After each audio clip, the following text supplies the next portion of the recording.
How do I get sharp focus in my photos? Getting sharp focus in your photos is crucial for creating clear and visually appealing images. Here are some tips for getting sharp focus in your photos. Use manual focus. Autofocus is not always accurate, especially in low light conditions. Try switching to manual focus and adjusting the focus yourself for more control. Use a tripod. A stable camera is key to getting sharp focus. Use a tripod to prevent camera shake and ensure sharp focus. Use a fast shutter speed. The faster the shutter speed, the less motion blur will appear in your photos. A shutter speed of 1/500s or faster is recommended for getting a sharp focus.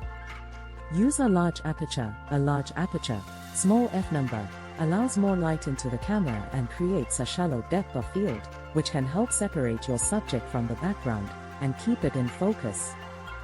Focus on the eyes. When taking portraits, focus on the eyes to make sure they are sharp and in focus.